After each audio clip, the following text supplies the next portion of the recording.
서울행 완행 열차가 천천히 멈춰섰다. 현수는 낡은 가방을 들고 플랫폼에 내렸다. 65년을 살아온 다리가 고향 땅을 밟는 순간 미세하게 떨렸다. 40년. 떠난 지 정확히 40년 만이었다. 역사는 새로 지어졌고 광장은 넓어졌지만 바람에 실려오는 흙냄새는 그대로였다. 멀리 보이는 산자락도 어린 시절 바라보던 그 모습 그대로였다. 주머니 속 손이 저절로 움직였다. 손끝에 닿는 낡은 편지 봉투. 모서리가 닳고 종이가 누렇게 변했지만 그 안에 글씨는 여전히 선명했다. 1979년 8월 26일. 정희가 떠나던 날 받은 마지막 편지였다. 역 광장을 가로질러 큰 길로 나왔다. 사거리 모퉁이 문방구는 편의점이 되었고 국수집은 커피숍으로 바뀌었다. 하지만 골목 안쪽 오래된 은행나무는 그대로 서 있었다. 나무 아래 벤치에 앉아 잠시 숨을 골랐다. 이곳에서 정희를 기다리던 날들이 떠올랐다. 학교 끝나고 약속 시간보다 30분은 일찍 와서 기다렸다. 그녀가 저 모퉁이를 돌아 나타나면 심장이 쿵쾅거렸다. 하얀 교복 저고리에 검은 치마, 책가방을 양손으로 꼭 잡고 걷던 모습이 눈앞에 선했다. 현수는 천천히 일어나 장터 쪽으로 걸었다. 다리가 아팠지만 걸음을 멈출 수 없었다. 이 길은 수없이 걸었던 길이었다. 새벽 5시에 일어나 어머니와 함께 리어카를 끌고 장터로 향했다. 어머니는 작은 좌판에서 나물과 채소를 팔았고 현수는 집 나르는 일을 도왔다. 그 여름은 유독 더웠다. 땀이 비오듯 쏟아졌지만 힘든 줄 몰랐다. 대학 갈 돈을 모아야 했고 아픈 어머니를 도와야 했다. 가난했지만 부끄럽지 않았다. 오히려 당당했다. 그때는 그랬다. 모두가 가난했고 모두가 희망을 품고 살았다. 장터는 이제 현대식 시장 건물로 바뀌었다. 하지만 국밥집 간판이 보였다. 3대째 이어온다는 그 국밥집. 현수는 문을 밀고 들어갔다. 뜨거운 김이 안경을 흐리게 했다. 벽에 걸린 흑백 사진들이 눈에 들어왔다. 옛 장터 풍경이었다. 그 사진 속 어딘가에 자신도 있을 것 같았다. 그리고 정희도 구석 자리에 앉아 국밥 한 그릇을 시켰다. 숟가락을 들다가 잠시 멈췄다. 저 구석 자리. 정희가 늘 앉아있던 자리였다. 점심시간이면 잠깐 쉬면서 국밥을 먹었다. 현수는 몰래 훔쳐보다가 눈이 마주치면 얼굴이 빨개졌다. 창밖으로 강이 보였다. 장터 다리가 저 멀리 아스라이 보였다. 그 다리 위에서 처음 손을 잡았다. 노을이 온 세상을 붉게 물들이던 저녁이었다. 정희가 먼저 손을 내밀었다. 작고 따뜻한 손이었다. 떨리는 마음을 간신히 진정시키며 그 손을 잡았다. 말없이 한참을 걸었다. 강물 소리와 바람 소리만 들렸다. 그것만으로도 충분했다. 그때는 그것이 영원할 줄 알았다. 20살도 되지 않은 나이에 영원을 믿었다. 사랑이 모든 것을 이길 수 있다고 믿었다. 1979년 여름이었다. 수능 준비로 정신없던 시절이었지만 현수에겐 정희가 더 중요했다. 점심시간이면 도시락을 들고 강가로 갔다. 정희가 싸온 김밥을 나눠 먹으며 책 이야기를 했다. 정희는 김소월 씨를 좋아했다. 진달래꽃을 외우며 읊조리던 목소리가 귀에 생생했다. 현수는 이육사 씨를 좋아했다. 광야를 함께 읽으며 미래를 꿈꿨다. 대학에 가면 함께 도서관에서 공부하자고 약속했다. 정희는 선생님이 되고 싶다고 했다.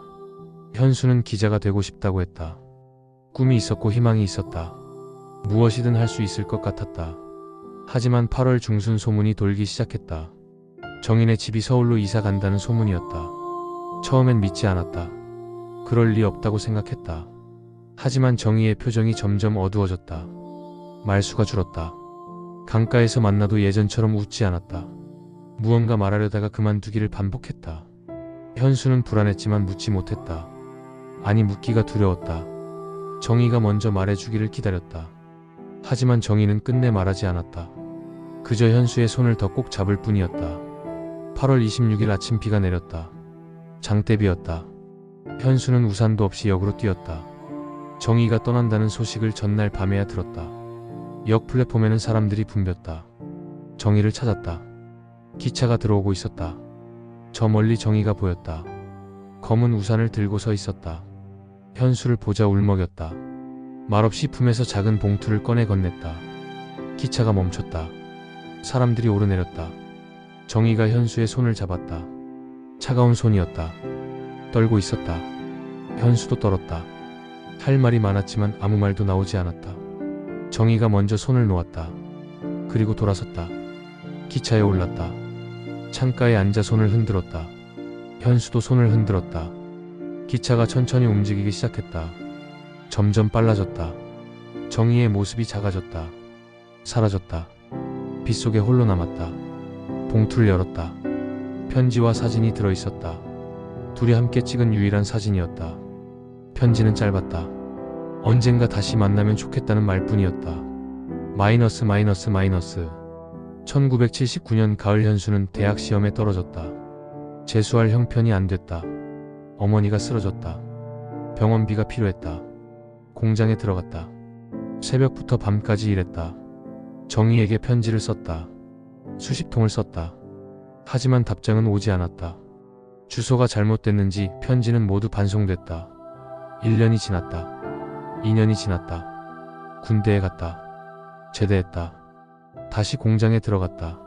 25세 선 본 여자와 결혼했다. 아이가 태어났다. 또 아이가 태어났다. 살기 바빴다. 정희를 잊으려 했다. 하지만 잊을 수 없었다. 편지는 서랍 깊숙이 넣어뒀다. 가끔 꺼내 읽었다. 그때마다 가슴이 아팠다. 세월이 흘렀다. 아이들이 자랐다. 대학에 갔다. 결혼했다. 손자가 태어났다. 현수도 나이가 들었다. 머리가 휘어졌다. 주름이 늘었다. 허리가 아팠다. 무릎이 시렸다. 회사에서 은퇴했다. 아내와 여행을 다녔다. 평범한 노년이었다. 그런데 어느 날 우연히 SNS에서 고향 사진을 봤다. 장터 다리 사진이었다. 노을이 지는 사진이었다. 가슴이 뛰었다. 그날 밤 꿈을 꿨다. 정희가 나타났다. 18살 모습 그대로였다. 웃고 있었다. 손을 흔들었다. 깨어나니 베개가 젖어 있었다. 아내에게 고향에 다녀오겠다고 했다. 혼자 가겠다고 했다. 아내는 의아해했지만 말리지 않았다. 기차표를 끊었다. 가방을 쌌다. 편지를 넣었다. 사진도 넣었다. 기차에 올랐다. 창밖 풍경이 스쳐갔다. 논밭이 보였다. 산이 보였다. 강이 보였다. 마음이 두근거렸다. 18살로 돌아간 것 같았다. 고향역이 가까워졌다. 심호흡을 했다. 기차가 멈췄다. 내렸다. 40년 만이었다. 역에서 나와 천천히 걸었다. 장터로 갔다. 국밥집에 들어갔다. 자리에 앉았다. 국밥을 시켰다. 먹기 시작했다. 그때였다. 문이 열렸다. 한 여자가 들어왔다. 중년 여자였다. 머리가 희끗했다. 주름이 있었다. 하지만 알 수 있었다. 정희였다. 심장이 멈출 것 같았다. 정희가 구석 자리에 앉았다. 예전에 늘 앉던 그 자리였다. 국밥을 시켰다. 혼자 조용히 먹었다. 현수는 망설였다. 다가갈까 말까. 한참을 망설이다가 일어섰다. 천천히 다가갔다. 정희 씨 맞으시죠? 정희가 고개를 들었다. 눈이 마주쳤다. 잠시 멍하니 바라봤다. 그리고 고개를 갸웃했다. 누구세요? 현수의 가슴이 철렁했다. 저 현수입니다. 고등학교 때. 정희가 다시 현수를 봤다. 한참을 봤다. 그리고 작게 웃었다. 아내, 반가워요. 하지만 눈빛은 흐릿했다. 기억하지 못하는 눈빛이었다. 주인 아저씨가 다가왔다. 조용히 말했다. 정희 씨는 몇 년 전부터 기억이 안 좋아요. 치매 초기래요. 혼자 살아요. 가족도 없어요. 매일 여기 와서 국밥 먹고 가요. 현수는 정희 옆에 앉았다. 괜찮으시면 며칠 동안 함께 다녀도 될까요? 정희가 고개를 끄덕였다. 그래요. 그러세요. 국밥을 다 먹고 밖으로 나왔다. 날씨가 좋았다. 햇살이 따뜻했다. 강가로 걸어가자고 했다. 정희가 따라왔다. 말이 없었다. 그저 걸었다. 장터 다리에 올랐다. 난간에 기대어 섰다. 강물이 흘렀다. 예전 그대로였다. 정희 씨 여기 기억나세요? 정희가 강을 바라봤다. 예쁘네요. 그뿐이었다. 기억하지 못했다. 다음 날도 만났다. 그 다음 날도 만났다. 매일 만나 걸었다. 학교 운동장을 걸었다. 은행나무 아래를 걸었다. 강둑을 걸었다. 현수는 옛 이야기를 들려줬다. 책 이야기를 했다. 시를 읊었다. 정희는 가만히 들었다. 가끔 웃었다. 하지만 대부분은 조용했다. 하늘을 바라봤다. 구름을 바라봤다. 새를 바라봤다. 평화로워 보였다. 아니, 텅 비어 보였다. 일주일이 지났다. 떠날 시간이 됐다. 마지막 날 아침 정희를 만났다. 강가 벤치에 앉았다. 주머니에서 편지를 꺼냈다.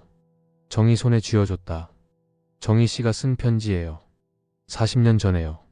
정희가 편지를 들여다봤다. 한참을 봤다. 손이 떨리기 시작했다.